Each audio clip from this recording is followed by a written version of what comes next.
Hello, welcome to the Horror of It All movie podcast. I'm Eric. This time I'm going to finally be doing my What I've Been Watching. Excuse me. And I got quite a few, so it might end up turning into two videos. We'll see how it goes. I'll watch the runtime. I won't go into super detail on every movie. I'll just go through, like, what I thought about it and what it was about, like a gist. But I'm just going to dive right into it. Um, the first thing I went to is the first Primetime Panic box set, which I actually watched Dreams Don't Die and Death Ride to Osaka a while ago. And for whatever reason, I never got back to Freedom.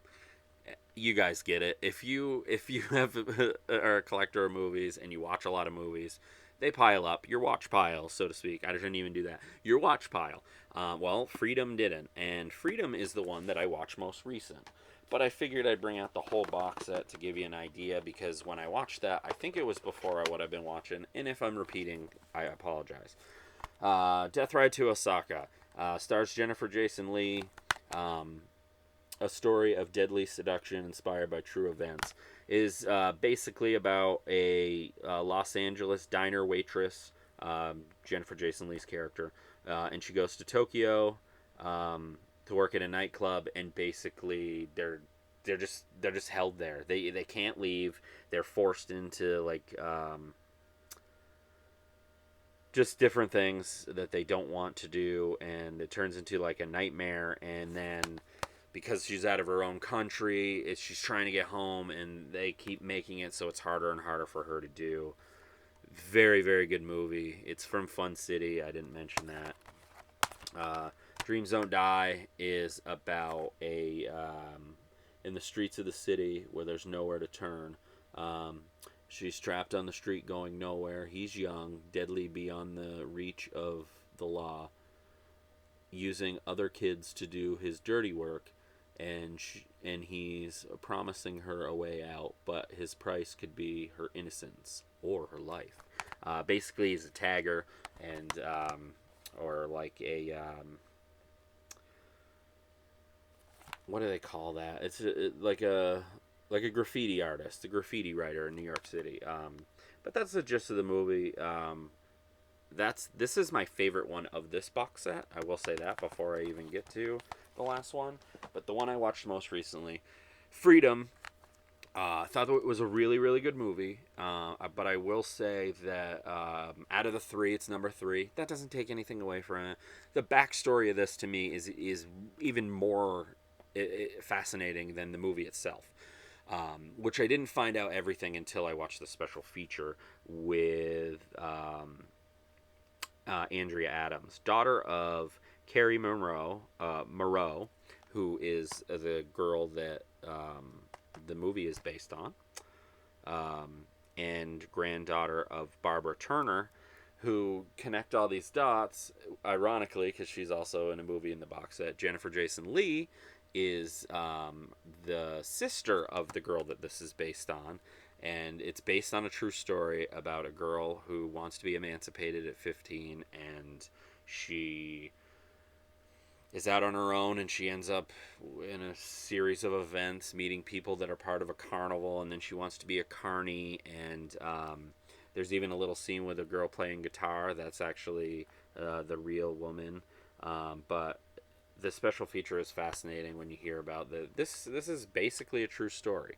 There are things in it that the mother added, like the ending, I guess, didn't happen and things like that. But absolutely fascinating. Highly recommend. If you're already not into Fun City, I mean, you definitely should. They have some very, very special movies, and they're very obscure stuff. Like, a lot of it's really obscure. So, but yeah, I finally finished this box set. Now on to the second one, which I just got. The only thing I will say, and I get it on a business end, maybe it was cheaper for them, maybe it was easier. They're not a partner label anymore, but I love this box, and the new one did not come in a box, unfortunately. It's almost like a standard edition in a way with the slipcase. It's just three movies in a case, which I was a little disappointed on the packaging, but hey, it's really about the movies, right? But I do like really nice packaging as well. Um, so yeah, that was Freedom. I might as well go into this right off. This is another fun city. This is Cutter's Way. I was very familiar with this movie, but once I watched it, I realized I hadn't seen it. I had it on DVD for years. I thought I had seen it. I hadn't seen it. John Hurd is an absolute masterclass of an actor in this movie. He comes back from it's basically like an aftermath of him coming back from war. I believe Vietnam. I think it was said correct. I'm sorry if I'm wrong, but he lost an eye. That's why he's wearing a patch. He lost part of his, like half of his arm. He lost a leg, and Jeff Bridges also stars in it. And he's in an alley with a car in the beginning, and he thinks he sees somebody, but he's not sure. And he finds a body in like a drum or something, like it was a dead woman. And throughout the movie, he tells John Hurt about it. John Hurt's character starts getting obsessed about it, and they end up watching a parade. Another thing, John Hurt's character is a full-blown alcoholic, and which with the PTSD and everything, I guess you'll have that. Not using it as an excuse, of course, but anyway, Jeff Bridges' character, I'm terrible with names, as I say a lot, but I know that they're real names. Anyway, they're watching a parade, and they see this guy, and he's like, wow, he looks really familiar. I think it's that guy. And it turns out to be this one of those. It's an all-powerful guy in the area, and he's a rich guy, and he has control over a lot of things, etc., etc. But John Hurd's character gets really obsessed about this and is out to get him throughout the entire movie, and that's all I'll say. Absolutely fascinating, amazing movie. One of my absolute favorite. This is like, I think top two. It's up there. It's top fun city, but highly recommend Cutter's Way if you haven't seen it, and even if you have seen it, watch it again. This is an amazing release. Some great interviews and stuff on here, but I love the reverse here is like an MGM VHS, but really cool. It's got like, it's embossed, but it's like, I don't know what you call that when it's like pushed in as opposed to out. But Cutter's Way, one of the greatest movies I've ever seen in my life. All right, now on to something completely different, and I'm growing to find out, being a fan of his as I have for so long. I'm talking about the comedian Bert Kreischer. It seems like there's one side or another, either or people don't know him, or they love him, or they hate him, and it's just a bunch of bullshit and blah blah blah. Pick your side, your opinion, whatever. That's you. You do you. I'm a huge fan, and I was super excited to finally see The Machine, which, if you know anything about him, is initially was about his story about when he was kidnapped, I think he calls it, by the Russian mafia, and basically the movie is about a what if they found out about it later on, because they ended up robbing a train. I don't think he's kidnapped. I forget his word in the his story, but was involved in the Russian mafia, something like that. Does it say kidnap or kidnap back into? No, he's kidnapped now, like in regular modern day. And I love Bert Kreischer. I think he's hilarious. This movie is so much fun. We need more comedies like this. The weird thing is this is new. This is how it came out. There was no slip or anything. I mean, I know like studio releases, their slips are kind of boring anyway, but still, I would have liked one. Anyway, this is probably my favorite new movie that I've seen this year. I know it's probably saying a lot, but I love fun, crazy comedies. It's super violent. It's super fun. I love Bert Kreischer. I think he's great, and Mark Hamill is amazing in it too. So yeah, The Machine. My kids kept hearing me say that leading until I saw it and when I was waiting. But it's a super action comedy. Does flashbacks to the night that things happened on the train when he was in college, and then they kidnap him and his dad and bring him back to Russia because of a watch that was stolen and so on. But so much fun. Highly recommend. If you just like those fun, um, R-rated, balls to the wall, absolutely insane, sometimes really violent. This is really violent comedies. Then I highly recommend it. So much fun. I loved it. The Machine. Um, and if anybody's ever curious, I try to leave it in the comments in the description for my letterbox, because I rate and talk about stuff like that. If you want to check it out, I don't usually do star ratings on these. I just kind of say like where I fall. But yeah, um, this I finally finished. Another one that I had watched. The first one a little while ago, not as long as the Primetime Panic, but the VSA for Tiger Claws 1 through 3.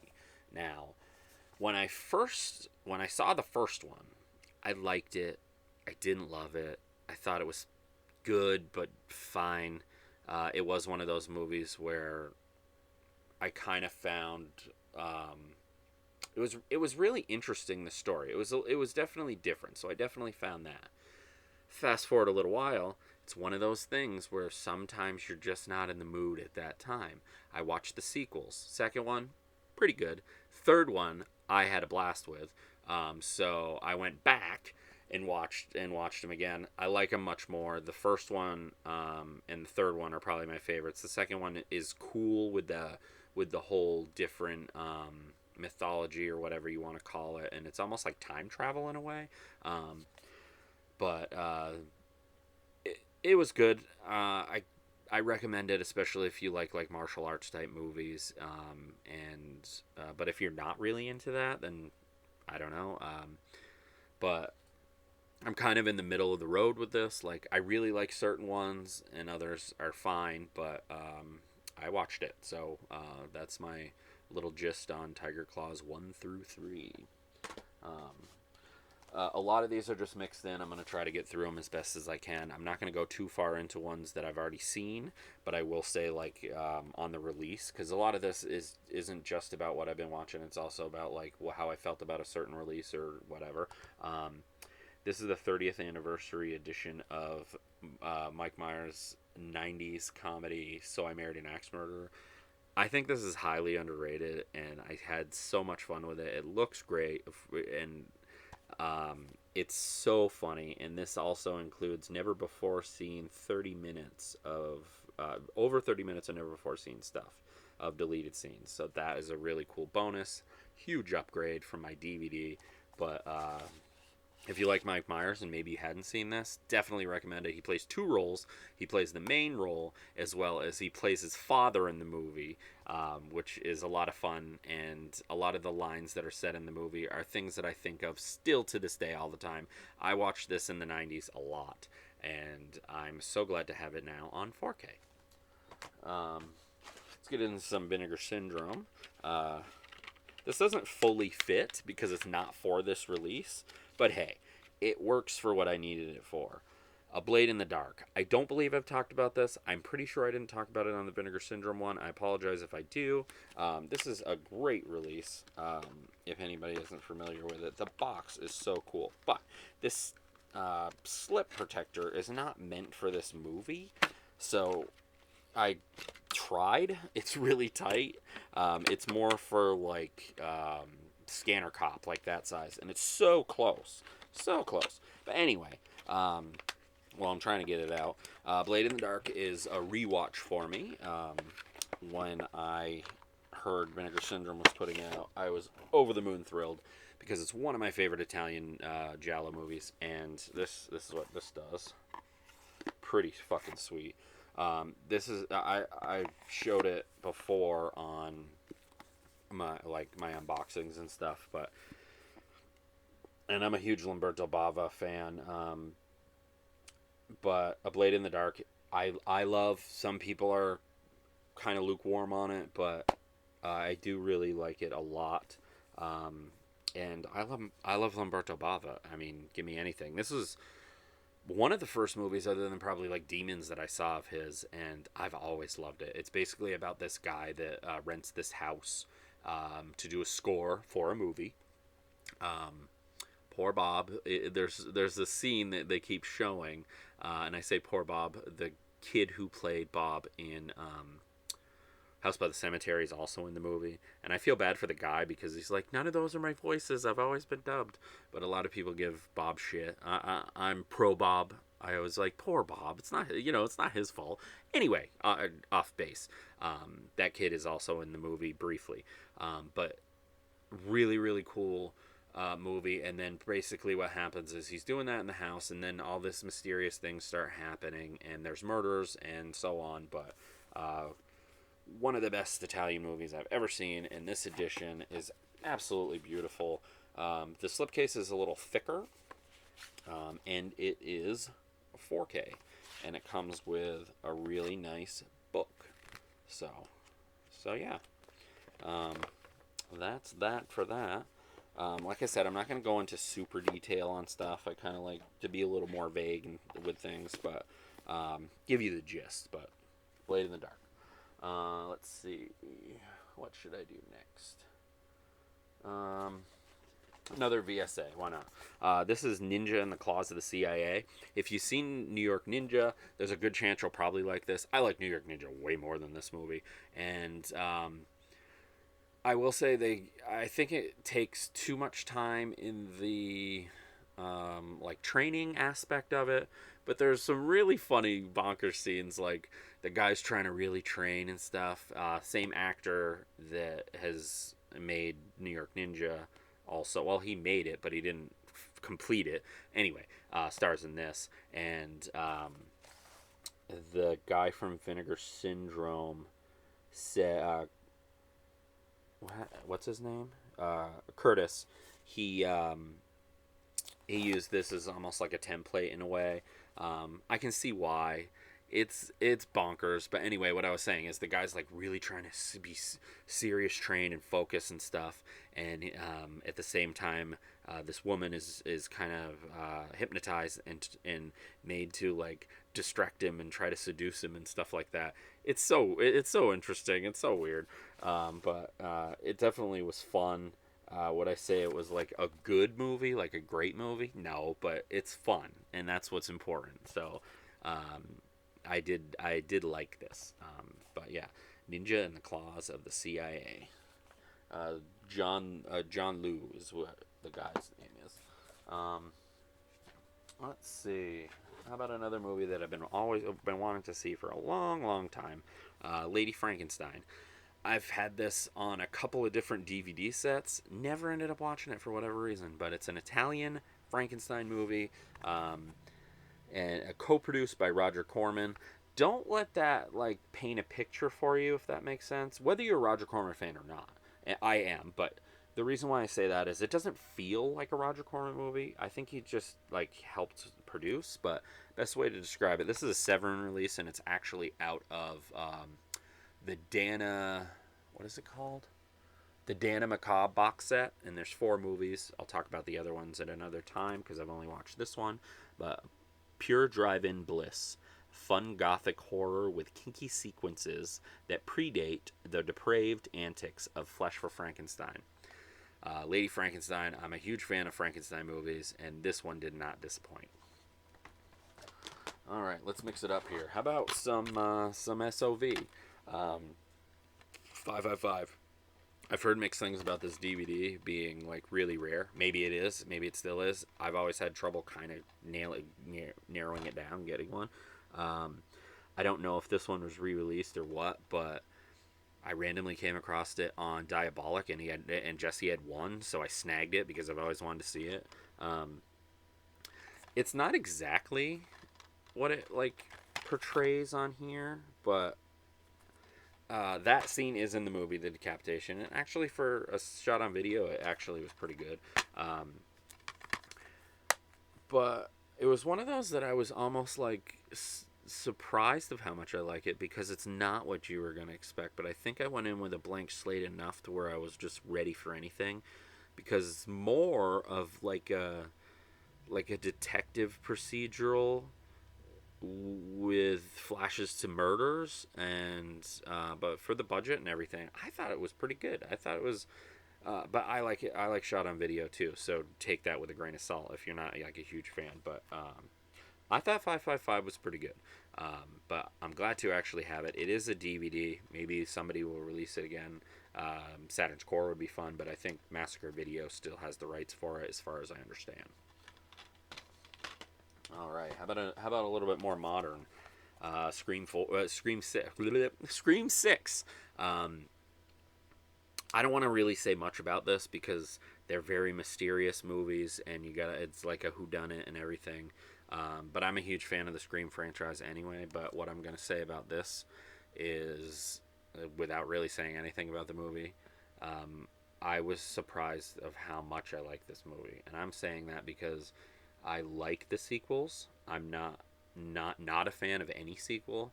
This is my favorite sequel, so it's my second favorite one. And that's not to say that I'm always the guy that has, oh, part one's the best. Not me, not me. I'm not that guy. But with Scream is in my top 5 favorite horror movies of all time. Scream 6, if we're going with the franchise, is my second favorite Scream movie. So I was just blown away by this movie, and I'm so glad that it was as good as it was. About some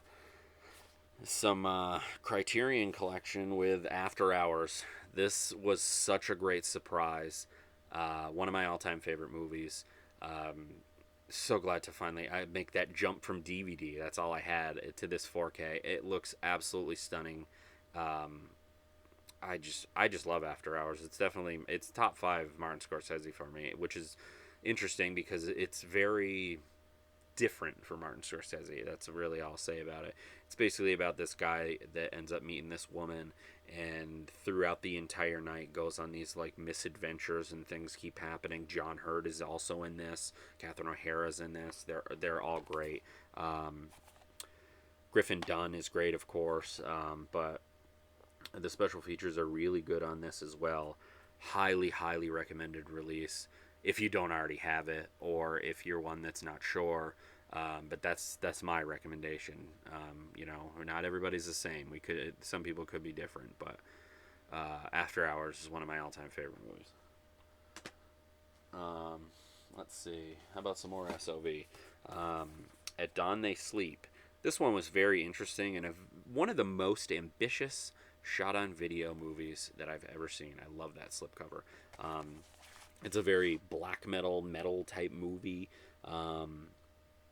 but it's a breeze. 77 minutes. There's a ton of special features as always, but this was an interesting one. I wouldn't say it was like the best like SOV movie I've ever seen or anything, but it was definitely one of the most ambitious ones because I kept saying like, wow, this is SOV. Like you can tell by looking at it, and you can tell by the acting, and you can tell by blah blah blah blah blah. But all that being said, it was very well done. I will say that, and this is a great release. It's at Saturn's Core, number 24. And I love that slipcover. It's so nice. I don't remember what the reverse is.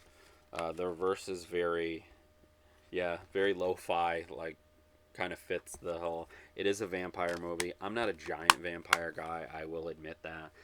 So that was probably hindered it a little bit, maybe. But I will always give it a chance. Like I love a few like Fright Night or obviously Dracula. I love a lot of Draculas. I love Hammer Draculas. I love Universal Draculas.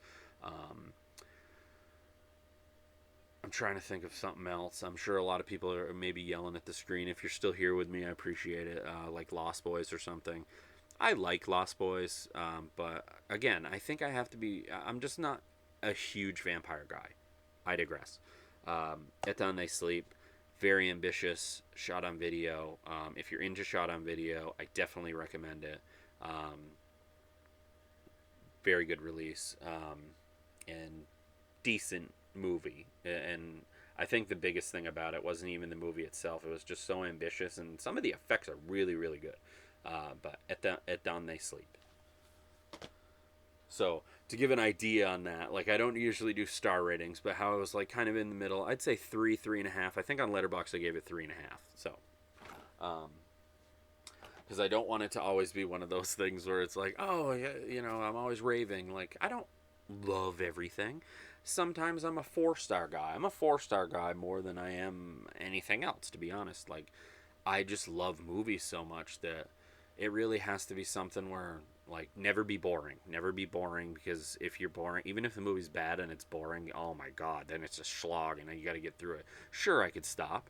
Sure, I could, but I'm insane and I'm not gonna. I'm gonna finish this fucking thing. I'm gonna get through it.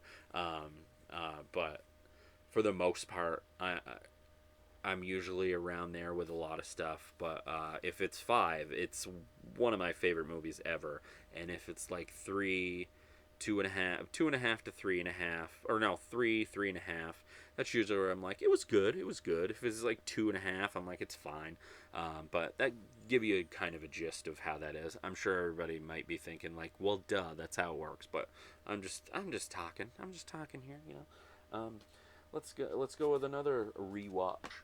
The Burning, um, another reissue by Scream Factory, and looks great. Very good slasher. Tom Savini effects. Jason Alexander's in it. He played George on Seinfeld. Um, I don't know if I'd say like an underrated slasher. Maybe it is. I don't know. I don't really know a lot of people but it seems to be one that is talked about. But I don't personally know a lot of people to talk about a lot of this stuff with. Like I have like a friend and my wife, but a lot of times they go to me for certain things like that. But anyway, I get off on tangents. The Burning is basically one of those or early 80s slashers, 81 I think it is, with the backstory of it's a camp slasher. That's already a plus for me. And one of the, I think it's a counselor. I think he was a counselor. They end up playing a prank on him, which goes terribly wrong, and he ends up catching on fire. And years pass, and one of the new counselors, you find out. I don't know if you find that out. I'm not going to say that. Anyway, the guy is in the hospital for a very long time. He ends up leaving and goes on a killing spree. But it's I believe it was Madman. The movie Madman was originally going to go with the similar story, but The Burning ended up coming out first, or some shit like that, or they heard about it, so they went a different direction. But The Burning is pretty good. If you're a fan of slashers, you're more than likely going to like this. And hey, what else do you have to say except Tom Savini effects? It's The Burning, and if you like camp movies in general, camp slashers, whatever. Tom Savini did this instead of doing Friday the 13th Part 2. Let's just say that, because he didn't understand the whole Jason thing. He talks about that in a special feature, but he also explains, like, after a while, I think he understood it more and more because he ended up doing 4 and so on. But anyway, The Burning 4K looks great. There's absolutely nothing new on here other than the 4K. So if you don't have this at all, this is a perfect example. I always hate when there isn't something different, but whatever. I'm not a huge fan of a lot of their upgrades, and don't get me wrong, they look great. But if you already own it, it's kind of like, I'm kind of that guy. I'm sorry, but I got it because it's The Burning, and I love The Burning, the Blu-ray came out 10 years ago, so it's guaranteed to look better. Fortunately, there's nothing new on it, but so looks great, fine release. Guess we'll put it that way. Same idea with this, except a little different because I had an old DVD, so this was a big upgrade. Another Scream Factory for Piranha. A lot of these you'll find are summer type horror type stuff, but Piranha is one of my favorite water horror, as I call it. Or Jaws ripoff, as people say. I don't say that. I say like water horror type movies. But yeah, I mean, hell, Joe Dante directed it, and it's about killer piranha fish. I mean, what else can be said? There is no new special features on this either, I don't believe. But again, I had a DVD that I think it had those special features, but I'm not really sure. It's an old one. So this was a big upgrade for me. And of course, it looks great. It looks better than it's ever looked.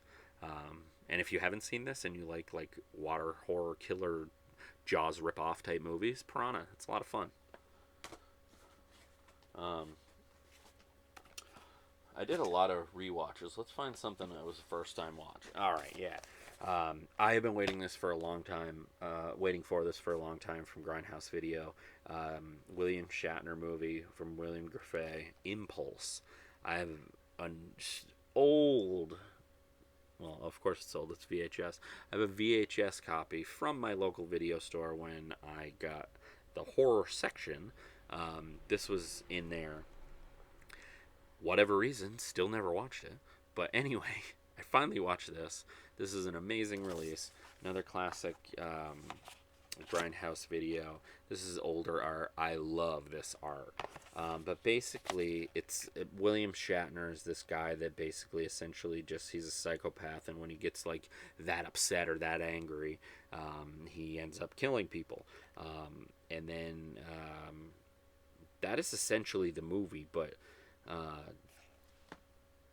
I know it doesn't sound like much, but for me, I got, William Griffey, William Shatner, horror movie, 70s. I'm all about it.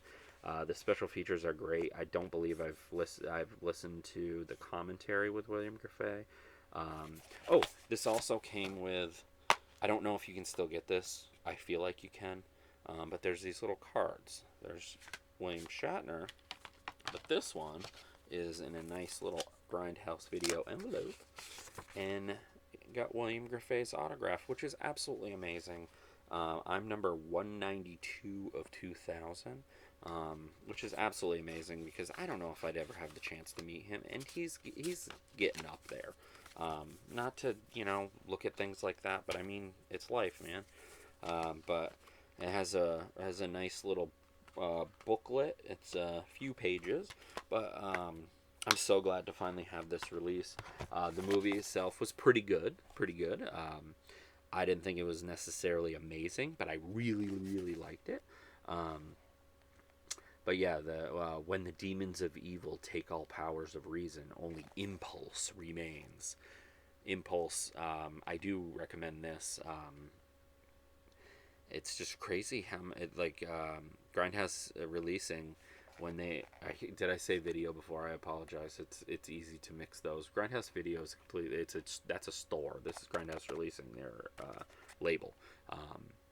But my favorite of theirs is the Pieces one. Because Pieces is one of my all-time favorite movies, and the documentary that's on there, 42nd Street Memories, is great. But I do recommend it. Like I said, I didn't think it was like absolutely amazing or anything, but it's a good watch. And if any of the things that I said, like 70s or the director or even William Shatner, click in there, then you're good to go. Impulse. Let's find something that I watched recently that I had never seen. Because for some reason it's easier in the summertime for me to do certain rewatches and talk about the releases as well, because I want to make sure that they're like a newer release that I've talked about or done an unboxing before. So I watch them. Like, I know some people just collect the movies, and you do you, but I mean, I'm a movie fan first and foremost. I want to watch the movies. Anyway, this is a Kino release, and it's a movie that I actually never even heard of. I don't know how I never discovered it, but Robert Carradine, Billy D. Williams. It is a buddy cop action movie called Number One with a Bullet, and I fucking loved this movie so much. Especially to the point where I was surprised by some of the ratings on Letterboxd because they weren't super high. But yeah, I mean, you do you. But I mean, what else can be said? It's 80s. Robert Carradine and Billy D. Williams star in it. They're partners. They're cops. But man, I just had a lot of fun with it. And to top it off, Valerie Bertinelli's in it, which a cool little connection of something that nobody ever seems to talk about or even know what it is. I grew up with this thing called fairy tale theater, and it was just fairy tales like Aladdin, Pinocchio, what have you. Say one, and they probably made one. Shelley Duvall produced it, and she also introduced everyone. Why I say this is because before this movie, Robert Carradine and Valerie Bertinelli were in Aladdin, and he was Aladdin and she was the princess.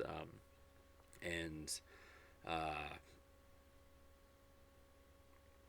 it's just it's just great, and I can still watch them, and I watch them with my kids and everything. And I mentioned Pinocchio too because rest in peace, Paul Rubens. He died recently, and I didn't actually put that in here, but I also watched Pee Wee's Big Adventure with my youngest son, and he had never seen it. And it's always fun when you see the same things as like you did as a kid, or reactions and things like that. I watched it with my oldest as well, and it was a very similar situation, but it was so great because that was like the day or so after he died, and we watched it, and he had so much fun. And there's just it's one of those movies that it's just timeless, and just rest in peace, Paul Rubens. I got off on a tangent, but anyway, he's also did Pinocchio in the fairy tale theaters.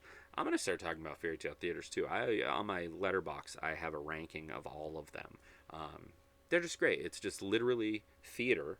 It is a fairy tale. I think it was on like Showtime, and it was like, I guess, a kid's thing. Today might be a little taboo for some things, but hey, whatever.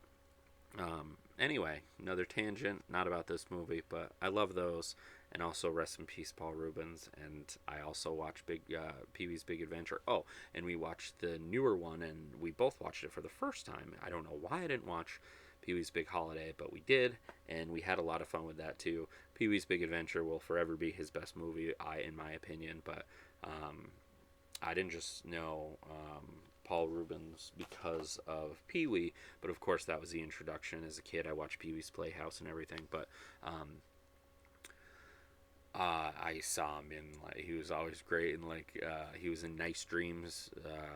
Oh my God, someone has said no in Nice Dreams. He was like this coked out fucking guy on Cheech and Chong's Nice Dreams, and he was also in Cheech and Chong's next movie. He played a I don't know if it was the manager, but he worked at a hotel that Cheech's cousin Red. He wanted Chong to pick him up, and he had a bill, and they didn't want him to go, and blah blah blah blah blah. Anyway, he's really good on that, but he does mention in that movie, "Hi, my name's Pee Wee. What's yours?" Because he's on stage or whatever. Anyway, that I pretty much said everything I wanted to. But number one with the bullet, it doesn't bring anything too new to the table for the buddy action comedy, but I liked it a lot. What else do we got here? Mostly some newer stuff. I don't think I've talked about Boogeyman. I apologize if I had. This was a rewatch as well.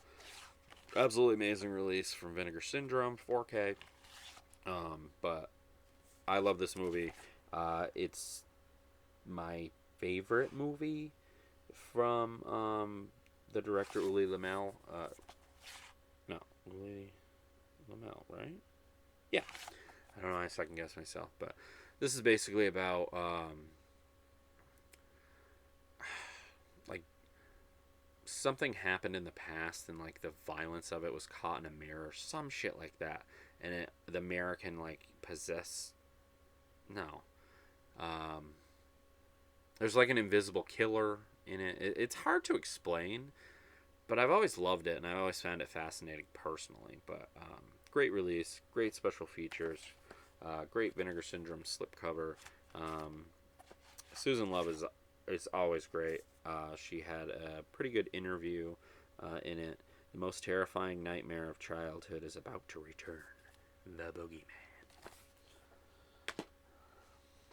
All right, let's see.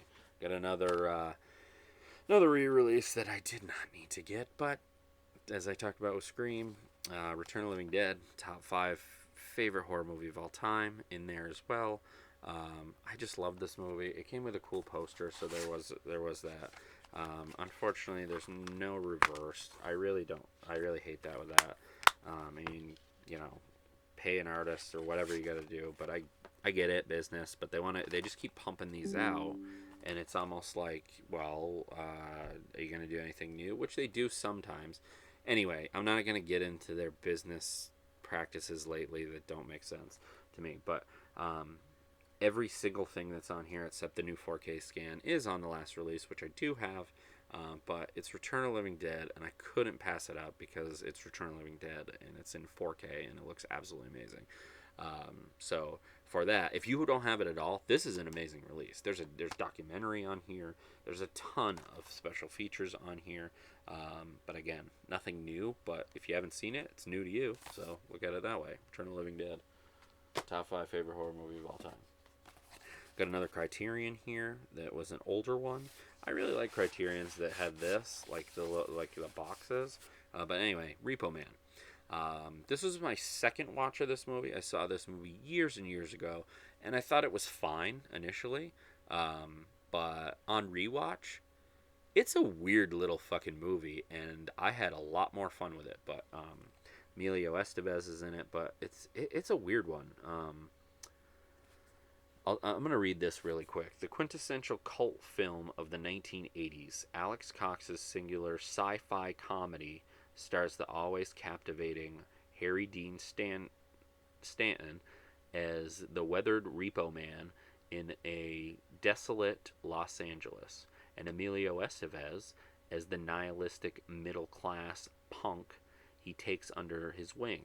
The job becomes more than either of them have bargained for, and they are involved in repossessing in a mysterious and otherworldly Chevy Malibu with a hefty reward attached to it.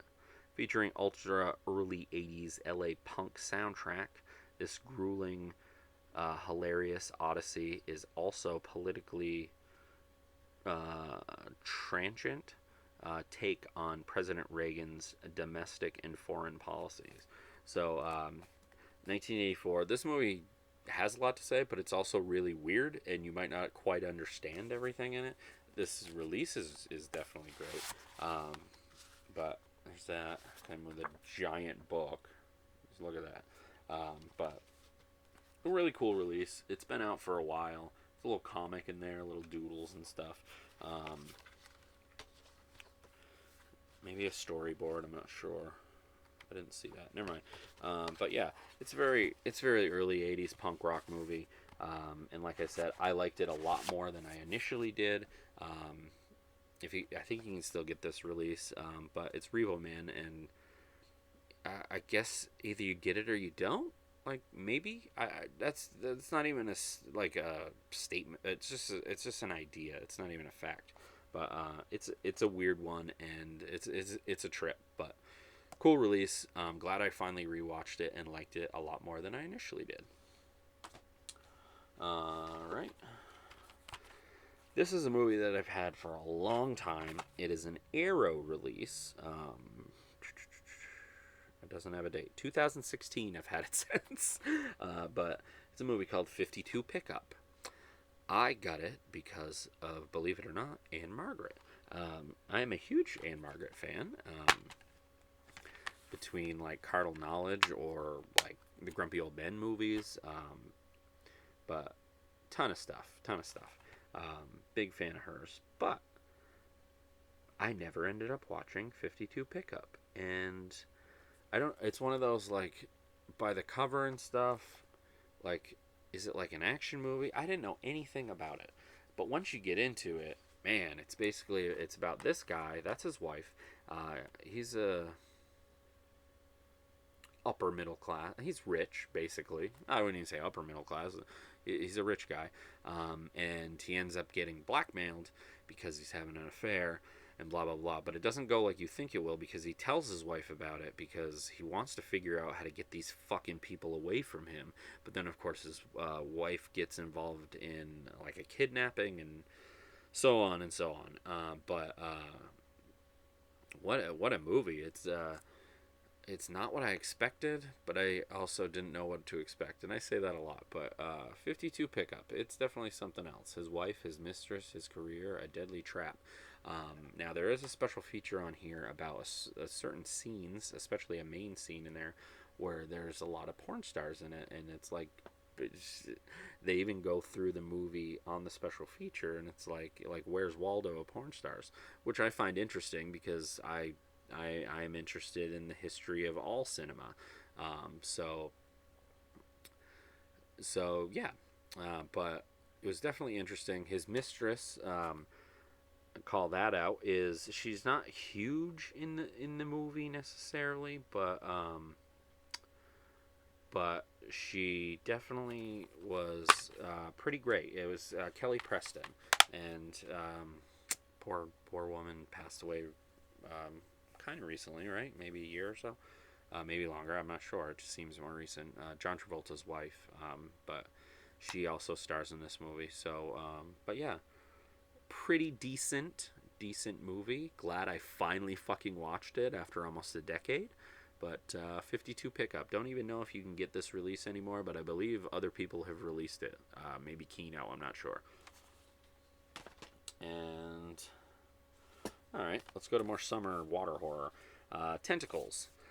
This is my second release that I've got of this, and the first one was a bare bones Scream Factory. First time I watched it then, it's like a killer octopus type movie, but the cast is pretty interesting. Like Shelley Winters is in it, and Bo Hopkins is in it, and Henry Fonda is in it.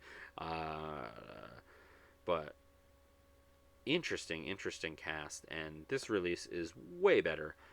Be it a commentary and a bunch of interview with the director.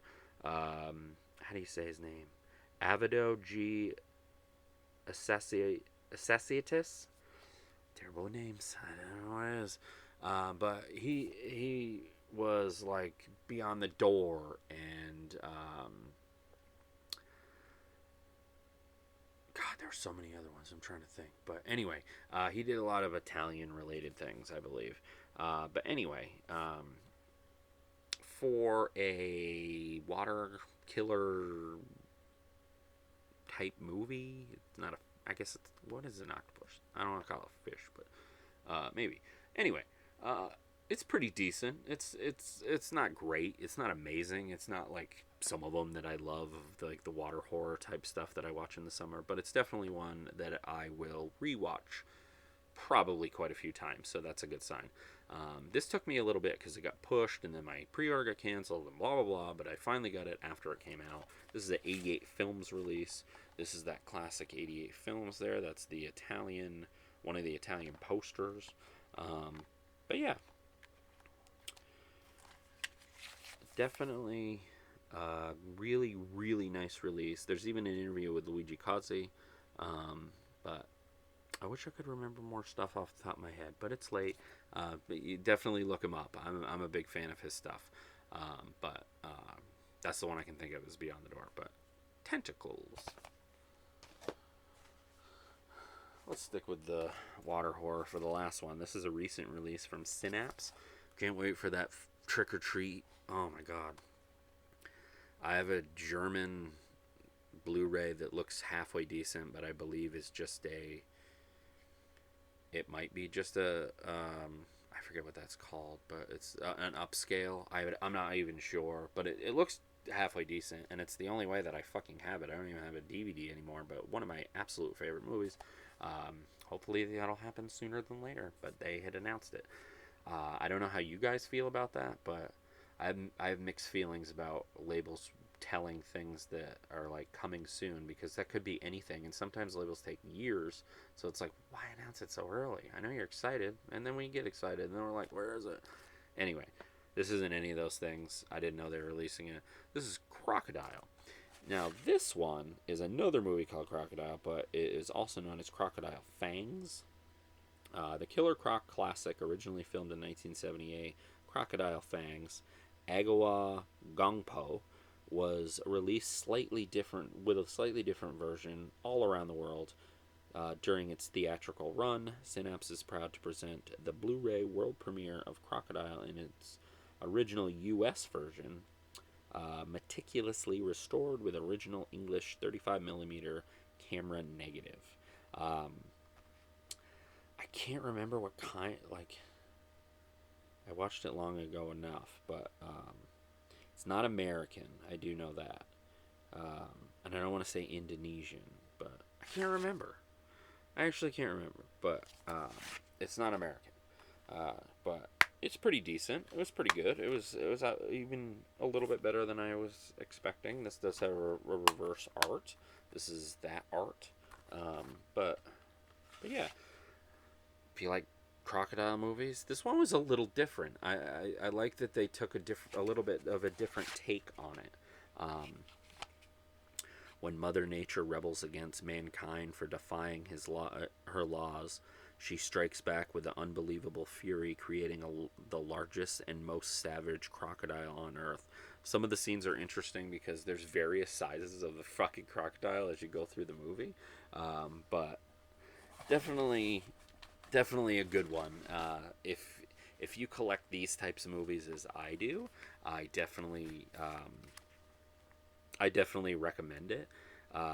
It's unique. I would, again, kind of like Tentacles. So I'm not comparing the two, but I wouldn't say it's the best of its kind necessarily. But I thought it was fun and I thought it was unique, which is something cool for a genre like that, because there's a lot of like cut and paste copycat type things. Just looking up here real quick because that's gonna bug me. What type of movie this was? But yeah, if you're into those types of movies, this is a different one. But is definitely a fun one for sure. Not to be confused with like other crocodile movies, of course, like Killer Crocodile and things like that. But what is it? Damn it, I can't. South Korea. Thank you. I finally found it. So South Korean, one of those types of like killer crocodile, killer animal type movies, like water horror as I call it. But it's pretty decent. So if you were thinking about getting this, I think you can still get the slip through Diabolic or through Synapse. It's usually cheaper through Diabolic, and I always find that funny because even Synapse tells you to go there when it's cheaper. But whatever. Anyway, it's been running a little bit. I got 2 left. This was a first-time watch that I finally watched. Lamberto Bava, another Lamberto Bava. Didn't I have that earlier on in my stuff here? Yeah, Blade in the Dark. So I had another Lamberto Bava that was, I guess, more of a very late Giallo type of movie.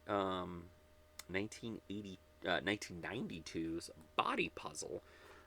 Another release I've had for quite a while. I've had it since it came out. I'm not sure when this came out. I can't find a date. But anyway,